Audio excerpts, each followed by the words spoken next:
Well, this is the first inaugural In the Zone podcast with Lloyd D'Souza, your host. And I've got two of my best buddies helping me out with this podcast. I got Sajeevan, say hi to the crowd, or whatever the three people or two people that's going to watch this podcast. And Sandeep over there from the OVO Center. I'm gonna to get this ball rolling. Tomorrow starts the NBA season, and to get the ball rolling, obviously we got to start where we're from, Toronto. So we start with the Toronto Raptors, and today was actually a big source of news. Today was the OG Anunoby deal, 4 years, 72 million, reportedly. Um, what are your thoughts on this new deal? Great deal. Great deal. Great deal. It's a really good deal for the Raptors and both OG as well. Do you think in some ways like they may have overpaid for him, or do you think it's just on the money? No, I think it's on the money. I mean, you're paying a guy who has a lot of potential. And when you see what other players, like the star players, are getting right now, they're predicting that the salary cap is going to increase. But if you look at it, like guys like Otto Porter is getting like 28 million,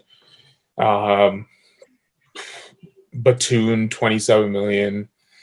I think Terry Rozier is getting like 18 million, and I think OG is definitely better in terms of potential and what he can be.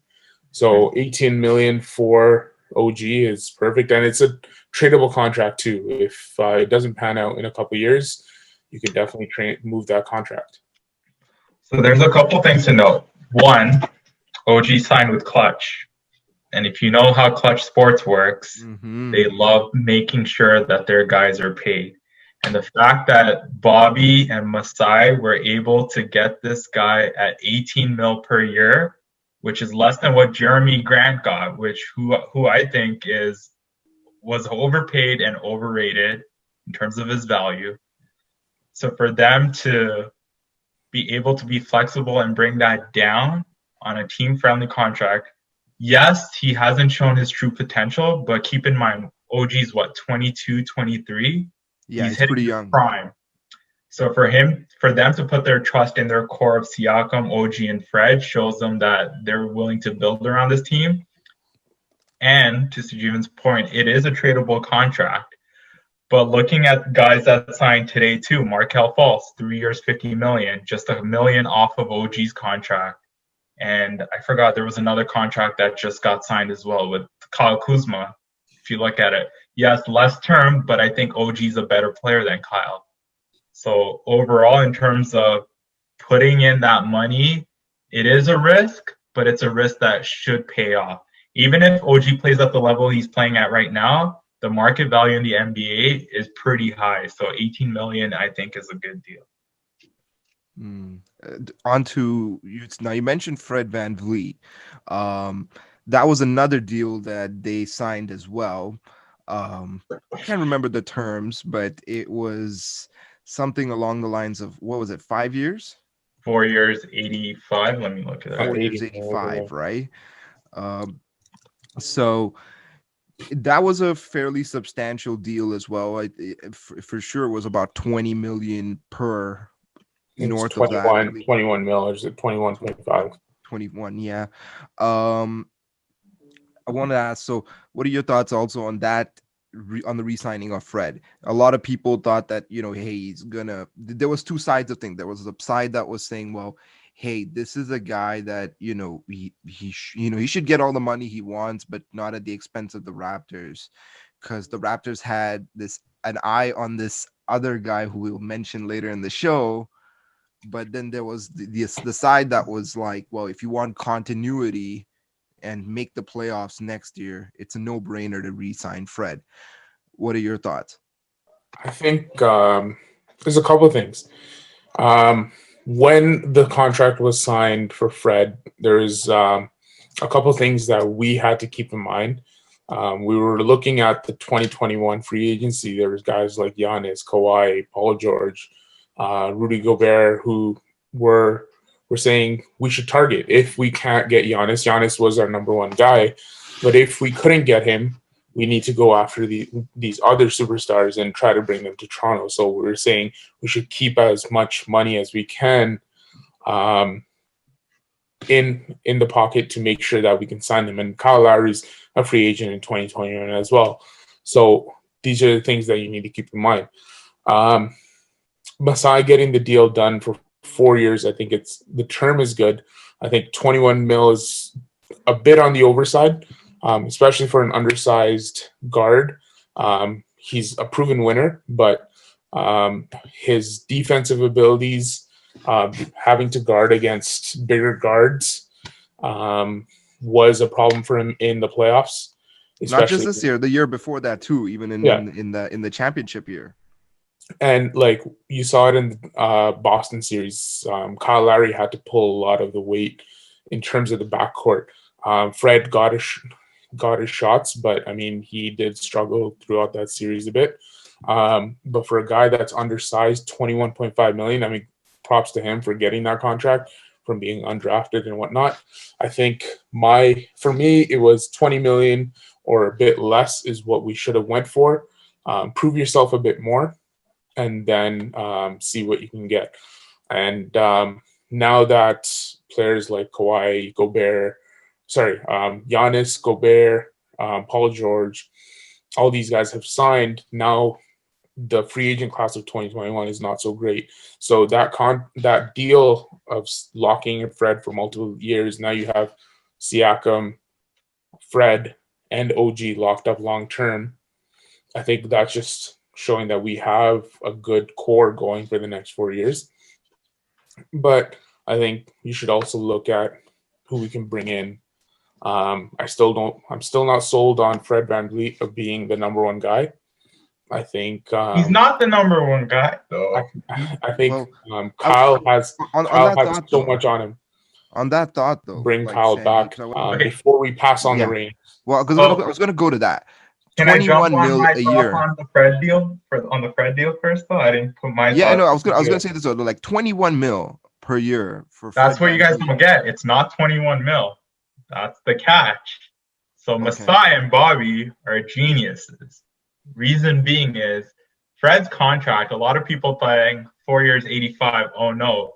What people don't know is that fourth year is a player option, and that fourth year option is only 22 mil, which Fred will most likely opt out on if he's playing the way he's playing right now. So if you look at it, this is technically a 3-year deal at around 60 million. Now he's making 21.2 million this year, which I don't care because it's fine. Take the cap. Next year, he's only projected to make 19.6 mil. And then the year after that is when he goes back up to 21.2. So you see that they were trying to adjust the cap because their plan is to make sure that they have enough money to get Kyle back in the event they don't get any big names coming through free agency. But that's where I was gonna go. So you see, but to the earlier point, this contract, Fred's only 26. You got him on such a friendly contract that a team that's desperate for a point guard or a combo guard will be willing to take this guy on in any deal if the Raptors decide to move on from him. If they find that the Pascal and Fred combo is not working for them, it's an easily tradable contract. But here's the thing. Here's where I was going to go with this. 21 mil a year. So like roughly, he got paid. But there's this other point guard we all know. His name goes by Kyle Lowry. Does this signal that this is sort of the beginning of the end of Kyle Lowry in terms of him being with the Raptors? Or do you think Kyle Lowry might just stay till his career ends? I think it really depends on how the Raptors play this year. Yes, we know they'll make the playoffs, but if they can still do enough to make it to the second round, and this core shows that they are improving, and if Masai and Bobby can show him signs that he could bring in another big name, I think the trust is in Kyle, but I don't expect Kyle to sign right away. I think it's going to take a move from Masai and Bobby to convince him. And if they do make a big move, Kyle's got to take a pay cut. And the other option is Masai and Bobby just pay the guy outright, give him a 2-3 year contract at 30 mil again. And that's probably what it's going to be. Because I don't see Kyle saying no to anything less than 30 mil. You don't see Kyle like Nope. taking a pay cut, No. but you have to also understand The only way he's taking a pay cut is if the Clippers call him and Kawhi and Ibaka are like, come play here. And then I could see him saying, okay, I'll come for 15 million. But I think he's built a legacy in Toronto, and I don't think he wants to leave that because I think he is really happy with the core that he's. Because look at it, he's been a mentor to Fred. He's been a mentor to Pascal. He's been a mentor to Powell and OG. That's the core. Those were his babies, and he kind of groomed them to the players they are. And I think the trust that he has with Nick Nurse is something that's not going to be replaced. I know Kyle talks about. I was watching Open Gym the other day, and there was an interview they were doing with Kyle, and he was talking about how he's never afraid for change, and he's always able to adapt in any situation. And that shows you the type of player he is and the mentality he has.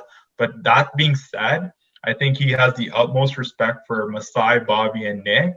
So I think he will prioritize the Raptors.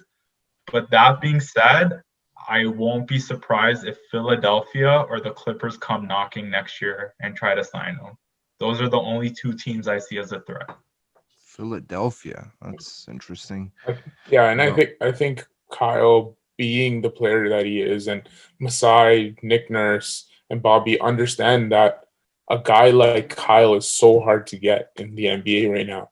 A guy that's a workhorse that will put his body on the line, proven leader that gets respect from a lot of the players. And if you look at the Raptors, everyone respected him. Everyone listened to him. Even if it was like Marc Gasol, who's a vet and whatnot, they all listened. And if you take Kyle out of that picture, you've seen in the games when he was injured, it's empty. Like, you don't have that leadership role as much in Toronto for that reason. And him having his legacy in Toronto, him being the greatest Raptor of all time, is something that you have to respect. And I think Masai and Bobby will respect that and offer him a deal. There's no question that he will be offered deals from other teams. Maybe I think I would see Philly for sure, and other teams that would want a player like Kyle Lowry. But I think there will be a deal in place.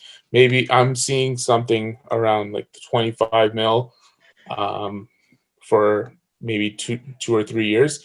But I see him finishing his career here, and the deal that they have for Fred VanVleet in 4 years. Kyle Lowry's 34 right now, so by the time Fred's contract is done, I think Kyle would probably be retired by then, or he will be looking to retire by then. So I think that's the projection of Fred's contract. And what to bring up the quiet thing, somebody who had a bit of a quiet, should I say, bubble, was one of the core people of this team, Pascal Siakam. He did not have a particular a bubble that he would have liked. He basically, for a lot of people, in their opinion, he underperformed, and even by his own admission, actually, he underperformed. Do you see Pascal bouncing back? The thing back? with Siakam is, I think getting away from the bubble and going into some sense of normalcy, in the sense of being on the road, playing in arenas that you're familiar with. Yeah, they're not in Toronto, but being in a quote-unquote home court setting, I think the fact of getting into somewhat of a normal routine is going to help him in terms of his mental preparation come when they're ready to play those games as well. I think that's a huge factor that's going to help. I think it's just the routine and the mental aspect of getting ready for a game and not being in that bubble setting. I think just being in a room cooped up gets to you. I know it doesn't seem like a lot, but at the end of the day, they are human. But Yes, in and terms of his game, I know we've only seen a couple see, preseason games. here's the thing I want to bring up. In that series, what I thought from my observations was this: he became really predictable, and they was Yeah, his he they knew that number one, he was going to drive, and he's yeah, a straight line driver. He's not going to take somebody and cross him over. He's a straight line driver, so his handle's very limited. And the minute his shot didn't start falling, they knew that he was going to try and bulldoze his way to the net, and they were taking charges like no tomorrow, and he was causing turnovers like hell. How do you think he can overcome that? It's developing a shot, right? You need that mid-range shots to last in the NBA right now. DeMar was that kind of guy at the beginning. He drove a lot. He attacked the rim a lot. D Wade was that player as well. When he came in, he was a slasher attacking the rim. But it was later on that they started developing this jump shot, this mid-range jump shot, and that's when they became a whole different player. They became a lot more lethal. In the NBA now, not only a mid-range shot, you need to develop a three-point shot. So you need to be somewhat of a three-point threat. But for the time being, I think if he can do at least like a 1-2 dribble and then pull up for a shot, catch and shoot mid-ranges, whatsoever, you're more of a threat. Like look at Nikola Jokic. He dominates in the paint, but even if he catches it outside, he's a threat. Like you have to go up on him because he can shoot. So if Siakam has that respect of draining a shot, that's when he becomes a bit more of a threat. If you know this and guy can't shoot, then exactly. And we're seeing improvements. I mean, in preseason, I know it's a small sample, but his 3-point shot already looks great. He's changed his mechanics. He's changed up his form and the way he pulls up. It looks a lot more smoother, more effective. Now that's preseason against weaker opponents. I'm not counting the Miami game because I don't think he had enough playing time. The one thing that I still see where he could be effective is I know he's a straight line driver, but still keep that component in your game. But you got to remember, you got great pieces on your roster that are 3-point shooters that you could easily kick it out to. And that's one part of his game that I really want to see him develop more of. And that's become a passer too. Not only shy away from taking your own shot, but become a team player and kick it out to your OG on the side or your Malachi Flynn, who's another great shooter now. You got options, and he's got to come to that understanding that, you know what, I am the number one guy, but sometimes being the number one guy can also mean dishing out those assists and doing other parts of your game to help the team win. AKA, look at Kyle Lowry. If he's not scoring, the guy's taking charges, taking rebounds. He's talking, he's leading the team on the court in other ways and helping them win. And that's what Pascal's got to take more of. If he's having a bad game, do other things on the court to help the team. But do you think he is a number one guy? I think he's a 1B guy, and I still stand by that.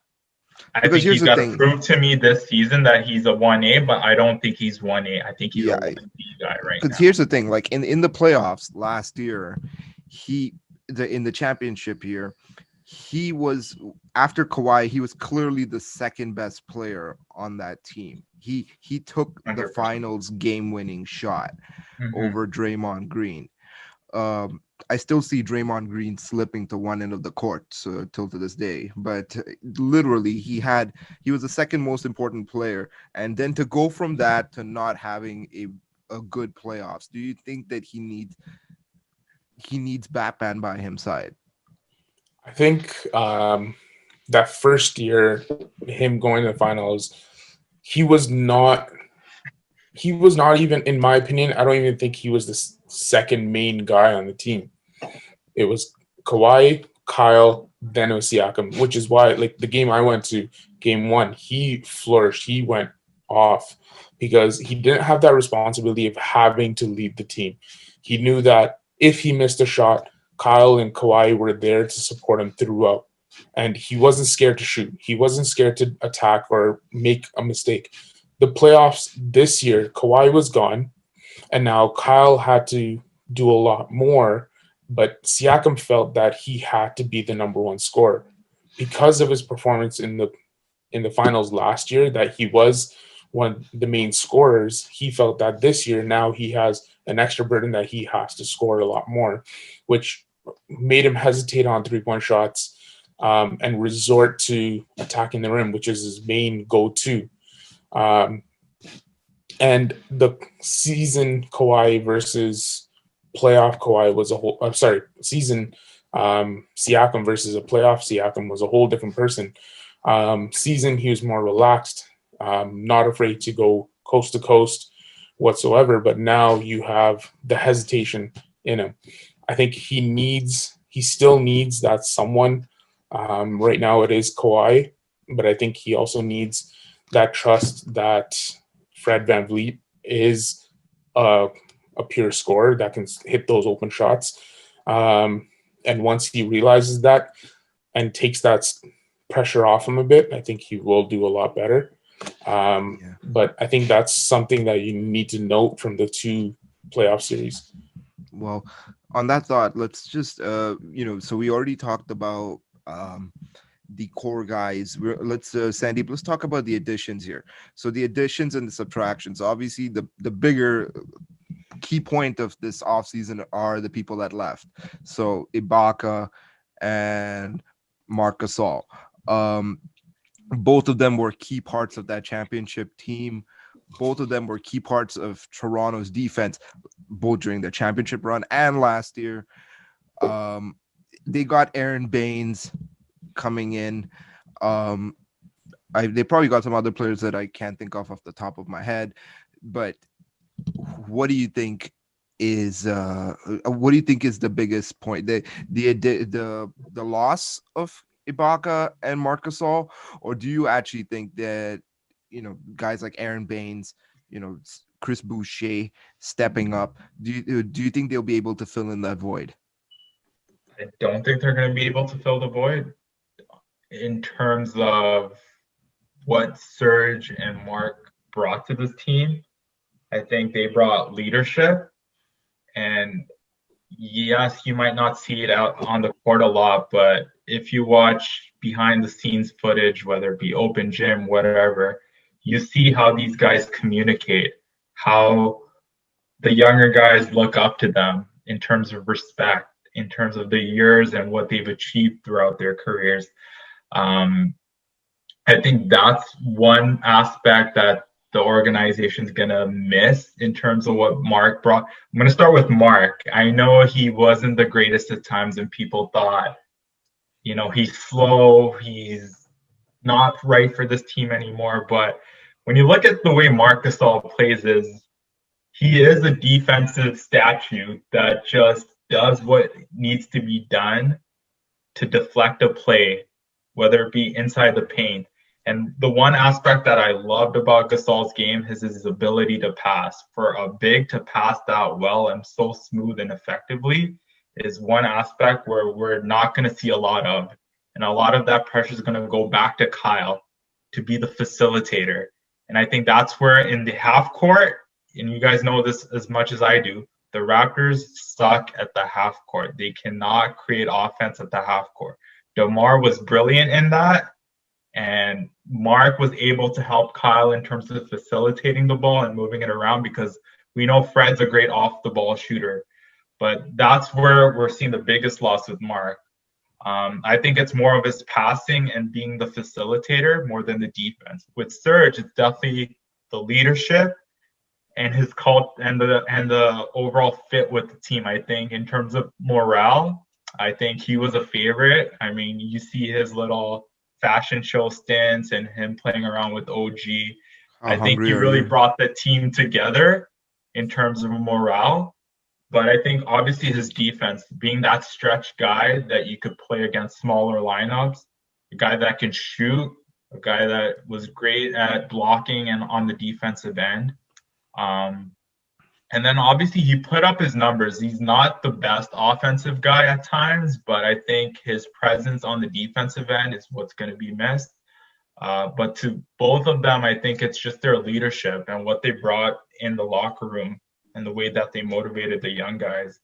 In terms of Aaron Baines, I think he was a plan D option for the Raptors, truthfully speaking. I don't think he was their ideal signing.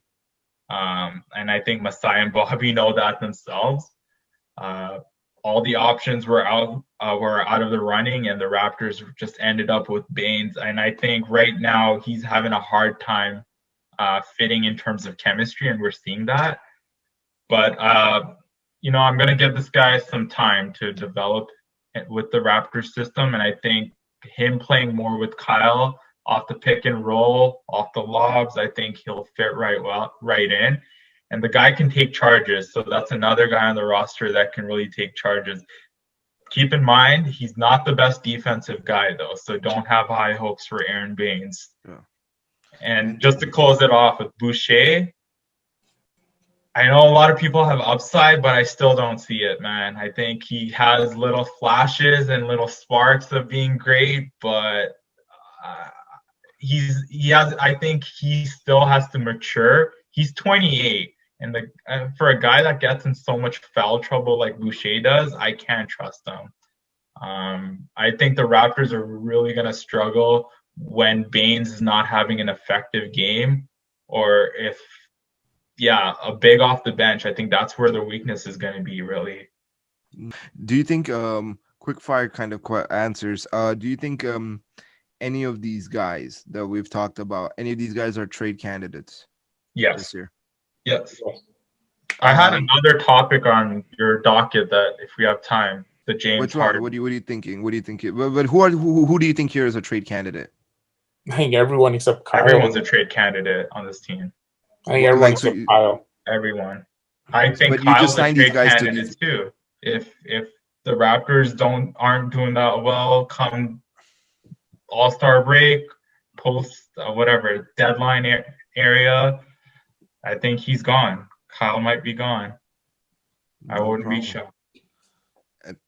Another question. Your point with trade pieces is because the whole James Harden, the Raptors were thrown out there, some unnamed source, and all these sources. I think that's just a trigger for Philly to step up. That's the trigger for Philly because Miami just announced that they're stepping out. Yeah, Miami not flying in.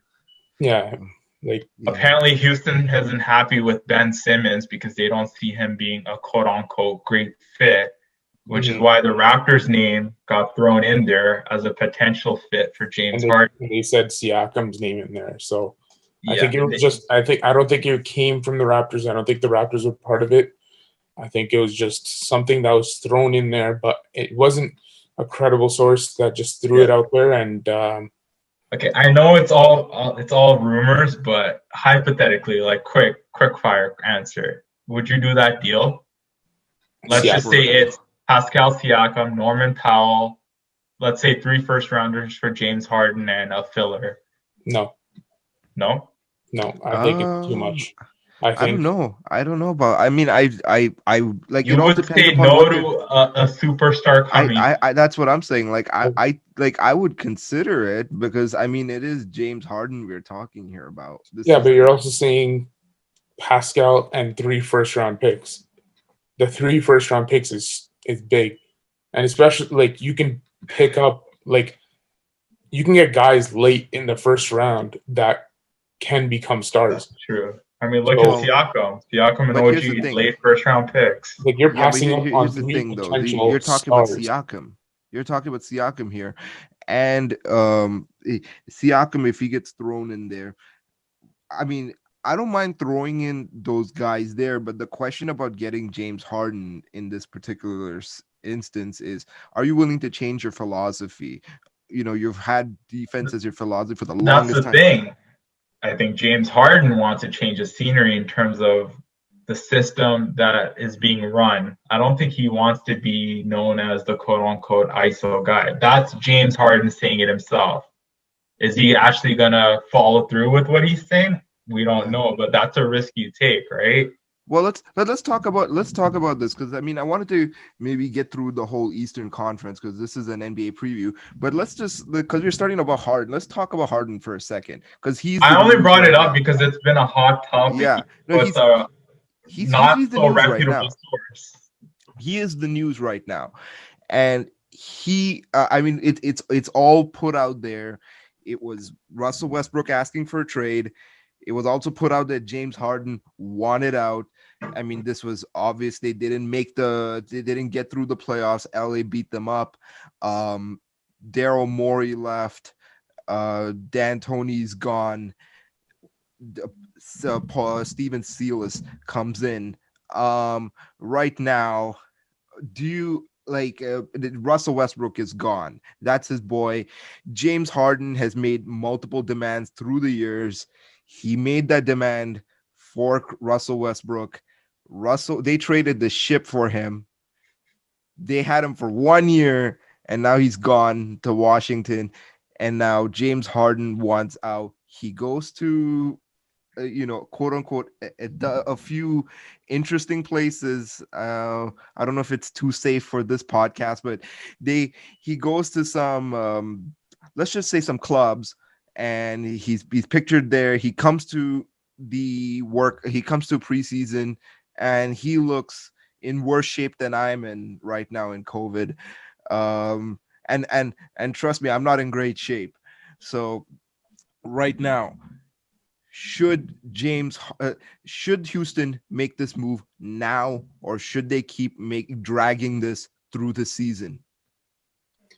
I think from Houston's standpoint, you get rid of him as fast as you can. But I think they're asking for way too much, which is why like Miami backed out. I think Nets backed out as well because of the asking price. And I don't think Masai would make this deal. Listen, James Harden is not a Kawhi Leonard. For him to come into Toronto, we're not a championship team. We're still not better than Boston Celtics. We're still not better than Miami Heat.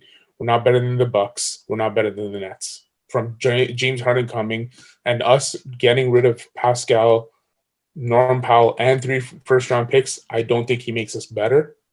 In terms of the Houston standpoint, you need to get rid of him, not ask for as much, get what you can, and go from there. In terms of other teams, I don't think a lot of teams are going to bite because I think the only team he can go to that will make them like a favorite to win the championship is the Brooklyn Nets. That's the only team where he can go, he'll fit, and he can become. It came out today that the Heat are not anymore in talks. Yeah. They've called off the talks. I'm Yeah, well, guessing I mean, if you look at the Heat, why would they get rid of Tyler Hero, who's potentially going to become a future All-Star? Get rid of Tyler Hero, get rid of Duncan Robinson, get rid of the picks. Like when Tyler Hero had an amazing final performances. Like you have so much in that, so which is why the Heat backed out. I think the Nets gave them a decent offer that Houston didn't like, but it's going to be very hard on their point in terms of Houston. Like you have to. Yeah, if you're Houston, you just gotta do what the best offer is right now, because the longer you hold off and wait, that trade value is just going to dip even lower and lower and lower, because having 2 years of control on his contract is what teams want. If they trade him next offseason, he's due to be a free agent in 2023. You only have him for 1 year. You're not going to get 3 first-round picks with 1 year left on a contract. Yeah, but here's the thing. Here's the thing. This is what I'm thinking. So you got this play-in format with the playoffs. Do you think like that increases the number of suitors that would want James Harden at the trade deadline? I mean, doesn't that raise his value? You know who should be making the call? The New York Knicks. Here's a bigger question. I don't even think this is the bigger question. Are we putting enough stock into 36 points per game? I mean, this is 36 points per game. Well, it's not only 36 points. The man is a triple-double when he feels like giving you a triple-double. The He's only an downside to his game MVP, is former because Sajid MVP. said he's no Kawhi. When it comes to defense, he's no Kawhi, right? Like And I think Kawhi, this when Kawhi came to Toronto, it was like, okay, we are winning the championship. If James Harden comes to Toronto, it is not a we are winning the championship. it's like we might win a championship. Mm. But that's only if you get guys like OG and other guys locking in. And the thing is, Kawhi is a silent leader. Like he played in San And Antonio and he proved himself, yeah, and they respected him when they came here. James and Harden hasn't proved himself in the playoffs. the thing is, this deal makes no sense for the Raptors because you're already depleted when it comes to the forward. And if you're giving up Siakam, who do you have at the four to fill in? You have no one. You're already thin on bigs and paint presence. So getting another guard on top of having Kyle, Malachi, Fred, and Terrence Davis, it's just way too many guards. What do you think? What do you think about Brooklyn or Philly, which are the other two rumored teams? Do you think? Um, do you think? Actually, I want to segue into this. The Brooklyn Nets, right? They're one of the teams that have been linked with him. And one of the names that has been brought up, I doubt he's going to get traded, um, but you have another quote unquote diva in Brooklyn who goes by the name of Kyrie Irving. I don't think it's going to happen because I think Brooklyn has their eyes set on someone else in 2021. And I think that guy is Drew Holiday. If he opts out of his player option, I think Brooklyn wants to go after Drew Holiday or Bradley Beal. They prefer to go that way. I don't see them wanting Harden. You know who I think is a dark horse that should go after him? The Boston Celtics. And I think they have the draft pick. They have Jaylen Brown, who they can make expendable in a trade. The only untouchable on that team is Jason Tatum. And having Harden and Tatum, that's a killer combo right there. Both of y'all agree that this trade has to happen now. 100%. Yes, 100%. 100%. I They think they, sh- Houston. they cannot wait. I I think still they think waited too long already. Let's switch things up. I'm gonna try and share this screen so that we can show some of those picks that we were talking about. I was doing this in the middle of a draft, so my picks might not be the greatest. I'll stop making excuses. Let's go. Well, so here we have your picks. So as I see the picks here, I'm gonna look at it. So I have in the East, I have the Brooklyn Nets finishing first.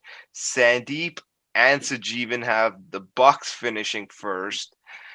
Um, Milwaukee, I have second. Miami Heat, Sandeep has second. Sajeevan has the Miami Heat in fourth. Sandeep, Huh. I'm liking that. I'm liking that you have them I have second. my reasons. The reason I picked the Bucks first is because I think the Nets are gonna prioritize load management. They don't care about seeding. Celtics as well don't care much about seeding, whereas the Bucks are still gonna strive to get that number one seed.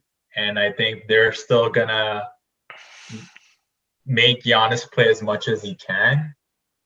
That's why I just put them ahead. Okay. And then we have the 76ers are basically in sixth spot for all of us. That's kind of like the funny thing. We have them all at the same place. Atlanta, we have at seven. Indiana, we have at eight. It's only that 1 to 6 where say the 1 to 5 where it kind of differentiates where we have. So you can see that there's still a lot of there isn't any certainty. All we know is that we have these 5 teams in Brooklyn, Milwaukee, Miami, Toronto, and Boston, and they're gonna slide in somewhere in that 1 to 5 range. And if you look at the West, what we have here is so we have the Lakers. That's consensus. Nuggets, Clippers. It's kind of consensus where it's going to be a 2 or 3 between them. Mavericks, we have at the fourth. Sandeep has Mavericks at 5. He has Portland in 4. I have Portland at 5. Sajeevan has the Warriors at 5. And That is Portland out of the playoffs there. I don't have the Portland. I have Portland playing in the play-in series. I'm in the not too sold. play-in series. I'm not too sold on the Trailblazers. Really? I How think the come? teams ahead of them are um, more set and more ready, playoff ready. They'll probably be. Um, I don't know. I'm just not sold on the Trailblazers. I No. love Damian Lillard, but I don't trust CJ McCollum as that number 2 option that a lot of the other teams have. The only reason why I have the Warriors at what was it, number 5 is because one, Steph Curry, of what he showed us and what he can do, and I think they're going to make a move. I think they're going to bring someone else in. I think we're going to also get the old Draymond back, the triple double Draymond, and I think that's why they're going to slot in at that spot. I'm I'm very shocked by interested. the Trailblazers because I think they're a lock in for I the don't playoffs. I like, think they're in a lock in too. I'm amazed that you have them in the play-in. Just because I mean they brought a great 3-and-D guy that they needed Covington, in Covington. Then you have to factor in that Rodney Hood, who's going to come off the bench and give you scoring, is back. Carmelo too. Yeah, you got Melo, you got Gary Trent, you still got your pieces. Yeah, if CJ's not having the greatest game, you could still count on Nurkic to step up when he needs to. I I, mean, I yeah, just but I'm looking at the other teams ahead of them. I think the Suns okay, are. but you're telling me that if you're a game's down the line and it's a clutch moment, you got Dame Dalla and he's not gonna put up a shot over a John Moran. I'm gonna pick the Trailblazers. I love the Grizzlies' young core, but I think when it comes to experience, in the moment, clutch, Dame Dollar knows how to win, and he could But get. again, that's when they're in the clutch. But I'm saying like in the 72 game season, the other teams, the Warriors, Jazz, Pelicans, Suns, I think they have a more complete team to put them in those winning spots. Yes, Damian Lillard will win those clutch games, but Warriors have Steph Curry who can hit those clutch shots. Donovan Mitchell, you've seen what he can do in the bubble. But okay, that's one guy. But I think the But I'm just Blazers saying, have. like, if you're going on that one guy argument, No, well, my argument is Dame's that one guy, but he's got great complementary pieces to back him up, though. Whereas but with the Warriors, he had it's obviously Steph and Clay, but right now it's only Steph because I don't trust Draymond, I don't trust Wiggins. Who knows if James Wiseman's gonna be a bust or not? And Kelly Oubre, yeah, he played great under the Phoenix system, but he might crumble under the pressure of the Warriors. but Who again, I knows? think like based off what I've seen with Steph and what he can do, yes, he had Clay that one year when he broke all the records, but he brought a team that had Harrison Barnes, Draymond Green, who was their big at that time. Looney at that time was their big. He made those guys look good, and I think him opening up the floor so much can give Oubre a better chance. I think Wiggins is on the way out. I think they'll bring a different piece in to complement Steph, which is why I have them in slotted in the playoffs. Wow. Well, the one thing that I do notice though in your West standings is there's one team that is missing in all of ours, and that is the Houston Rockets. So I'm guessing that there is a consensus here that Houston, even with Harden on the team currently, is not going to make the playoffs. Or is it contingent on the fact that he will be traded? I It's, think it's it's Harden's getting traded, but if he doesn't get traded, I think they make the playoffs. you think they make the playoffs? Yeah, if he doesn't get traded and he plays the whole season, Yeah. they're making the playoffs. What do you think, Sandeep? I'm torn because I think the West is so loaded. I still think even if Harden stays, I think they're going to be really fighting to the end, and they might. I don't think they're making it. Yeah, John Wall's back, DeMarcus Cousins. These are risky pickups that you're bringing to a team to back up a superstar in James Harden. I don't think these are the guys that are going to get you over the top. Um, I just don't see it. I don't see them. I don't see Harden really buying into the Silas system. I don't see the players working well with a disgruntled star. I see turmoil, and I don't think it's gonna work for them this year. Fair enough. Fair enough. And in our picks for the awards, we have a general consensus on Luka Doncic, but Sajeevan seems torn between Luka and Steph. I think Steph for the obvious reasons that he'll be involved in the offense quite a lot. And And if the Warriors make the playoffs, it's going to be because of Steph breaking records. basically, I can. That's the only way I can see it. I mean, but It's going to that, be like how Westbrook won the MVP with OKC, them not being like the top 4 seeds, yeah. but him dominating. I think that's how Steph will get it. Well, we have in our defensive player of the year. So before we started the show, Sandeep disagreed with the Bam Adebayo picks. I love Bam. I draft Bam all the time in my leagues, but I just think Anthony Davis is gonna get it. I think I think reason Anthony being Davis is invested. last year Giannis won, right? If I'm not mistaken. Yes, Giannis won. I think that's going to fuel Davis because everyone knows that Anthony Davis probably deserved it last season, and I think that's. Why not Bam? Bam deserved it too.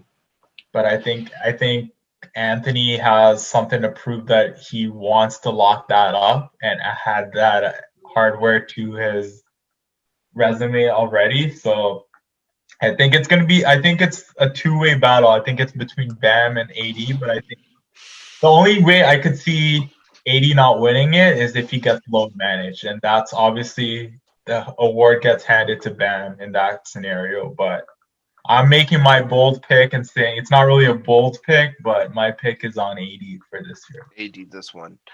I have to. So does James Wiseman throughout for Rookie of the Year? Do you see any of the other? Do you see any other rookies? Do you think that could potentially usurp James Wiseman? Who from what I've seen, mostly everywhere he's tabbed to be Rookie of the Year. But any love for LiAngelo Ball? LaMelo Lamelo, yes, Lamelo. You get the Ball brothers confused all the time. Lamelo Ball. What about the point guard in Dallas, Hayes, Killian Hayes? Killian Hayes? He's in Yes, Detroit. Detroit. I What think about those are the only 2 names that come up to me that can fight for Rookie of the Year.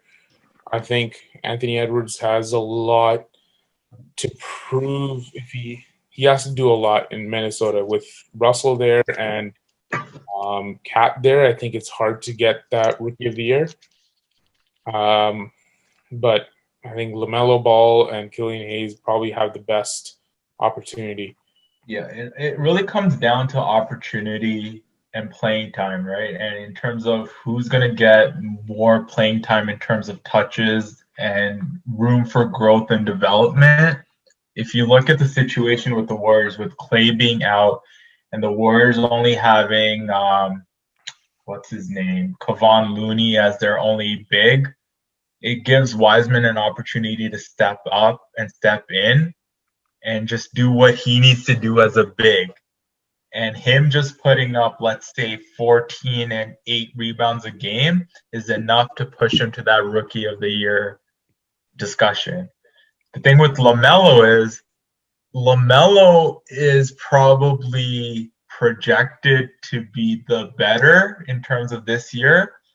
but his current situation in Charlotte's not going to allow him to be the rookie of the year, just because you got Terry Rozier and you got Devontae Graham, right? Yeah, You got too many guards there, and as you know, Terry Rozier loves the being ball. the ball handler. He's a ball hog. He needs to get his shots up.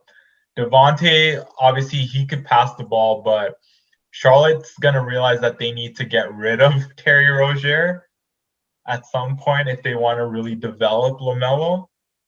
I think that's where his downfall is going to happen. Obviously, when they drafted him, they wanted to draft the best player available, and I think they made the right choice by drafting LaMelo.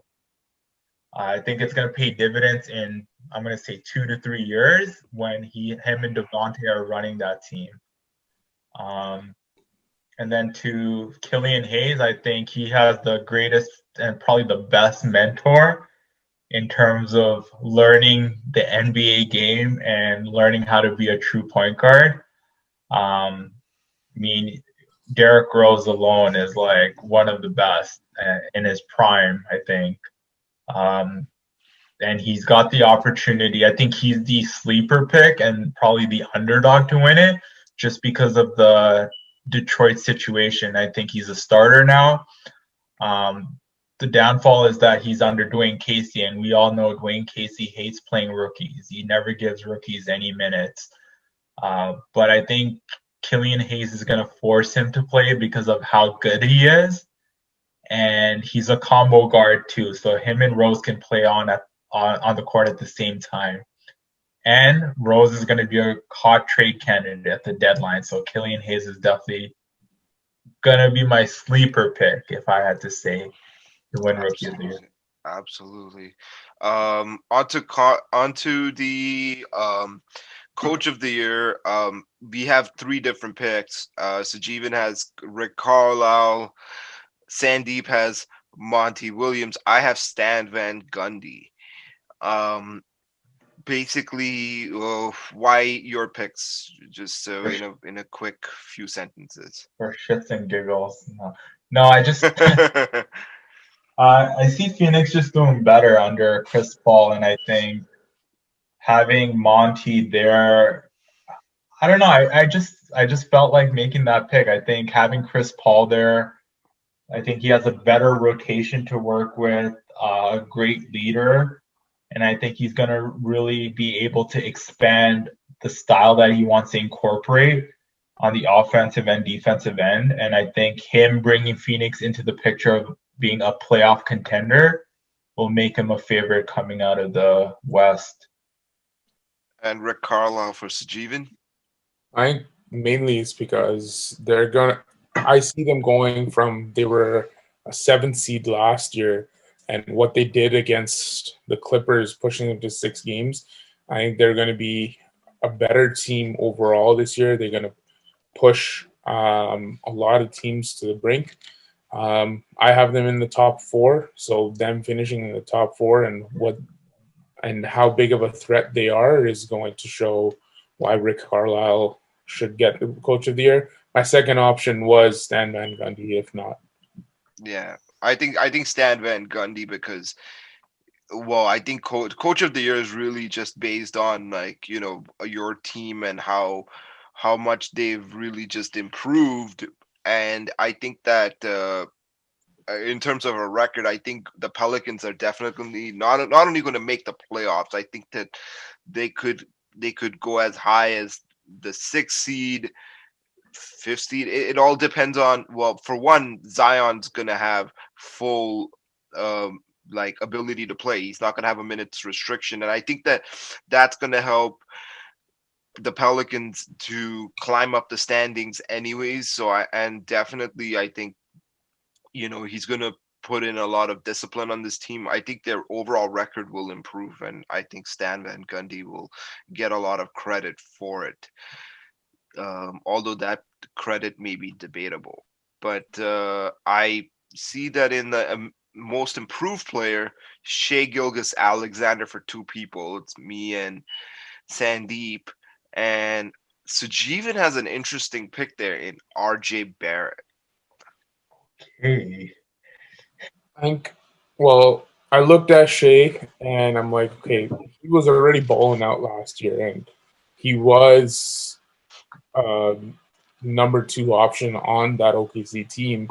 Yes, he's going to take over, um, but in terms of RJ Barrett, I think he was pissed off that he was not in the all rookie team, so he has that little chip on his shoulder. Um, we know what he can do based off what he's done in Duke, and he's going to have to ball out. What I've seen in the preseason so far, um, he is balling out and he is pushing himself. So um, I don't see why RJ can be the most improved player. I think my pick for Shea was just given the situation in OKC, there's really no one there. Um, I know he elevated his game last season, but that's not stopping NBA panelists and experts from picking him again. Uh, Not picking him again, but just picking him as the most improved. Because I think I could easily see him dropping 23 to 24 points per game, and not only that, just having you know a really good stat line across the board Do from you think that rebounds. OKC team? Do you think that OKC team can make the playoffs? No, not a chance. Not a chance. I think I picked them as potentially. I don't know what my pick was. I think they're going to be bottom of the standings for a couple seasons. So yeah, I don't see them making any noise. I think the only noise you'll be seeing is like Shea really making an impact on his game and his development, but nothing more than that. Well, next for sixth man of the year, I see that we have two Brooklyn guys and Spencer and Karras taken by me and Sandeep, respectively. And Sajibin went with the Miami Heat pick I in knew it. Tyler. Well, I I was don't. debating between Tyler because I don't know how they're gonna treat Karis LeVert, so that would have been my other pick. But yeah, Yeah, because I didn't know what role Tyler's gonna play either. I was like, either he's gonna be a starting role or he's gonna be a bench role. I'm not sure, but Well, I could see if Tyler Hero is on the bench, then definitely I can see that happening. well, he did come off the bench throughout the playoffs, right? Goran Dragic is the starting point guard. Duncan Robinson is the shooting guard, and Tyler comes off the bench. And Tyler, what he did during that playoffs, everyone gave him respect. Everyone knows what he can do. Um, and for that reason, I don't see why people would pass up on him. Karis LeVert, I think he's starting right now from the games I've seen. Spencer Dinwiddie is coming off the bench, but compared to the production that Tyler Hero will have, it's going to be unmatched by those two. what Then do you think about Jordan Clarkson as a potential sleeper? I think he's probably the second option, hmm, definitely, definitely. unless Norm Powell steps it up for Toronto. Right? But Well, I for the executive of the year, I see that we have Daryl Morey, Rob Pelinka, and Travis Schlenk. Um, I'd like to talk about it, but quite frankly, it's the executive of the year. Nobody cares. But I will ask. So then we got the NBA All Star, the All First team, and generally it seems to be the same names. The only difference is at the guard position, where I have Damian Lillard, um, Sandeep has James Harden, Sajeevan has Steph Curry. So I think that's a fair. I think it's a fair difference to have. But really, Sandeep, do you believe that James Harden can make the NBA All First team? End of the day, the guy can ball. I think he still will. yeah, but at the same time, Steph Curry is the best player out of those three. Agreed, not disagreeing with you, but So that's like I said, I was doing these picks in the middle of my draft, so I probably saw James Harden's name and I just put it in there. would you take Steph Curry over James Harden? Yeah, I would probably, if I had the chance to redo it, I'd probably put Steph instead of Harden. Now that I think of it, but I don't know. I love Lillard a lot. I don't know. I don't know if I But could I take think him. he's the second All NBA second team. Yeah, Lillard's a shoe in for second, not for first. I have to. I don't know. I have to disagree there, but I think that I think you go Scott Brooks? Who picked Scott Scott Brooks to be Brooks. Sajeevan picked Scott Brooks for That's a first good, that's coach, not a bad pick, but I'm just first coach to be Uh, fired. So yeah, that brings it into that question. Do you think this Washington thing with Russell Westbrook and Bradley Beal, do you think it will work? no, no, no. not a We're chance. gonna see Bradley Beal traded Westbrook by is the worst guy to play with. I like to say he's a cancer for a team. And Wow. and Scott Brooks is going to be blamed for Westbrook chucking up bricks from half court in the fourth quarter and them losing games. And Washington's going to feel that they have to make a move, and Scott Brooks will be the person. I'm sorry that he has to coach Westbrook for again, but like you saw what happened in Houston. It didn't work with like Mike D'Antoni's there, and it didn't work. Scott Brooks is not going to change anything with Westbrook. and this leads me to, Beal getting tired of that situation and wanting out as well. I Beal's going to mean, want to, and I think he's if if Brooklyn doesn't trade for Harden, they're going to try to trade for Beal. exactly. I think Brooklyn's in on Bradley Beal as their Beal. number one option, and then Drew Holiday is their backup. I mean, I've defended Russell Westbrook for forever. I really like his style of play. I like there to me nobody plays harder than Westbrook. I don't care. Nobody plays harder than him. It does come to his detriment. So I do agree that he's not exactly the He does most not have a coachable. high basketball IQ. I don't know if he doesn't necessarily have a high basketball IQ, but I don't think he's the most coachable person. I think that it's he's not exactly a person who you can tell you're gonna be standing here and you're gonna be shooting from here or you pass this shot. No, I think this is a guy that plays purely off feel and it drives most coaches nuts, but I think Scott Brooks has that familiarity with Westbrook and maybe he might be able to make it work. The thing is, Westbrook has proven that he can't play alongside another star. When he played with Kevin Durant, down the clutch, they were up 3-1 in that series. He started chucking up shots in the fourth, and then Steph Curry brought it back. They won that series. He gets moved to Houston. He can't play alongside James Harden. It's not going to change with Bradley Beal. He's going to pull up those nonsense shots. Bradley Beal's going to have enough of it. He's going to want out. Westbrook cannot play with stars beside him. His 1 year that he excelled when he won MVP, he had no stars with him. Yeah. Look at how many stars he's had. He's had Durant, he's had Harden, he's had Paul George.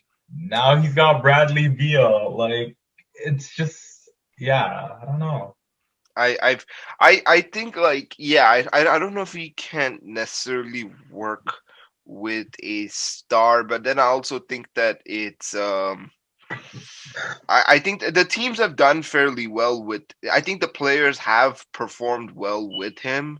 I've what you call that? I mean, I don't like I don't Non-star players have played well under him. yeah, but you see Yeah. Paul George loved him.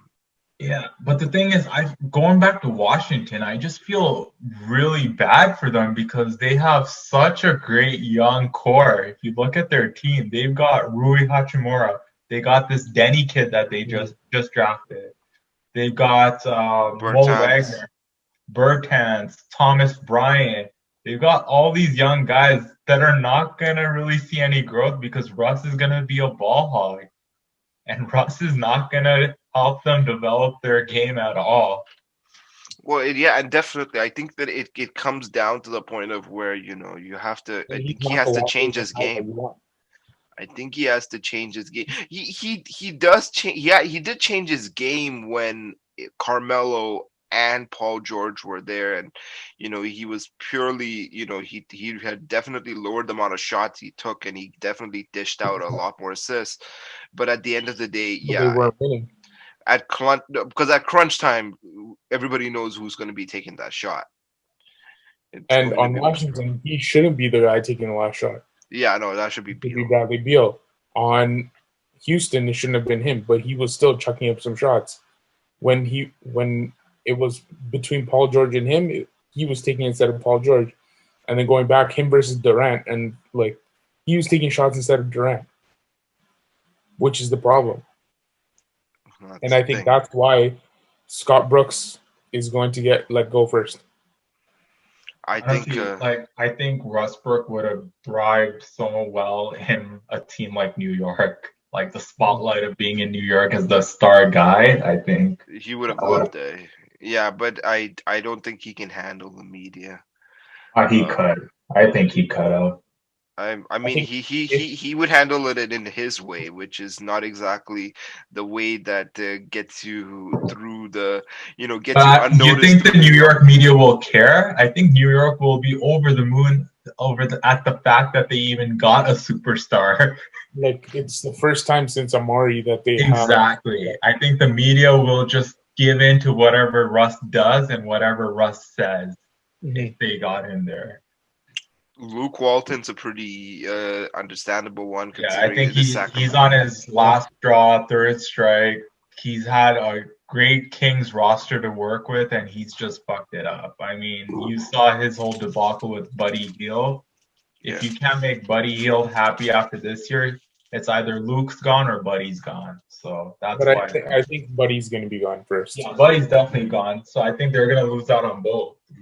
Luke's gone. Luke's not a great coach. He's out. And I think Buddy's gonna ask to be traded as well. I think Dwayne Casey is, for me, the coach that will get fired, because I think that they still have expectations of doing something in Detroit, and I think that there's no way on earth he can clearly deliver to those expectations, considering. But the thing Uh, is, when Casey came in, they were on the verge of a rebuild. So I think they'll still give some time to Casey. Yeah. I understand where you're coming from, but when he came in, it was more of a rebuild. They were scrapping with. They got rid of Andre Drummond, and they started building what from the draft, which is why I think Casey will still stay. Yeah. I Because I you're gonna see Derrick Rose gone. I don't think they're gonna be able to trade Griffin, but they're gonna build around the young guys. Yeah, I think no, I don't know if he necessarily came in during that time. I think he came right when they. I think no, because the Stan Van Gundy made that Blake Griffin trade, right? Yeah, like Casey came in when they already had Blake Griffin. Exactly, and that's the thing. I don't know. I don't think they're gonna. I think Blake Griffin's not gonna play that much, if not at all. I think I Derrick don't know. Rose will be traded. I saw some practice footage. He's like he's locked in. If I mean, because he did have a bad injury last year. I don't know if he's gonna be over that injury, the knee injury. But that's why I had the Pistons as the worst NBA team. I can see OKC at Cleveland. I thought about Cleveland, but then I thought that Drummond and Kevin Love will at least produce enough for their own value so that Cleveland may actually not be the worst team. But I was thinking about putting Cleveland in there. You got I, OK. I was debating between Cleveland and OKC, but I figured Cleveland will probably trade. Like I think teams would come asking for Kevin Love and what he brings. So if I you could see teams asking about Drummond too because it's a contract year for him. so like if you get rid of one of those two, then your team is pretty much nothing. Basically, and the dark horse team.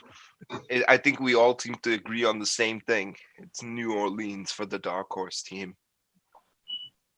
But you do have Memphis in there.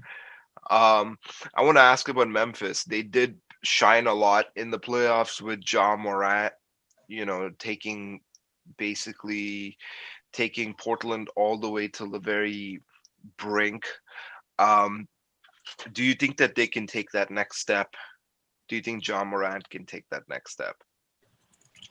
I think so. Like I think that's why they're one of my dark horse teams because of what they did during the playoffs and what they can do. They have such a good they have a loaded um, young talent in their on their team. Josh showed that he can produce at a high level, and if Jaren Jackson comes in, he'll be their second option. And they still have Dylan Brooks, Kyle Anderson, Jonas. Like all these guys can still produce and perform at a high level. So, which is why I think they can keep Mm. up with the best of them. Well, that seems fair. Well, final thoughts before the season starts. It's COVID. It's we have the Raptors that are playing in Tampa Bay. They might be called the Tampa Raptors. Sounds cringy as hell, but whatever. They're still Toronto Raptors for me. Um, what are you hoping for? Like, what are your final thoughts before the season starts? For each one of you guys. I think in terms of the Raptors, I think fans need to understand that the expectation is not a championship. I think obviously that's the end goal, and it will be a dream come true if the Raptors prove to everyone that they're still capable of contending. But we have to look at this season as being more of a transition year in terms of development. And it's a key year for us to focus on guys like Pascal, OG, and Powell, and even Fred to take that next step and really show Bobby and Masai that, hey, you showed us that you can trust us by giving us those contracts. Here's us showing that we can deliver with what you've given us. Um, I think it's also a transition in the sense of can we trust this core to be the next set of guys for the next X amount of years? Because if Kyle walks, these are the guys that we have to watch play day in and day out. I think it's going to be a very interesting year. I say Raptor fans should lower their expectations, not make it too high. I think you just have to ride it out and enjoy this year. I think it's just a year where you enjoy basketball and the game for what it is and appreciate the development of the guys that you're going to see on the court. I think that's all I have to say in terms of the Raptors. And Sajeevan? Yeah, I think it's just going to be interesting to see how Siakam has developed since that Boston series. Um, is OG going to step up to be that player that we've always been hoping for in terms of the Raptors? Those are my two big things. And then in terms of the season, I just hope that there's no like shutdown or anything.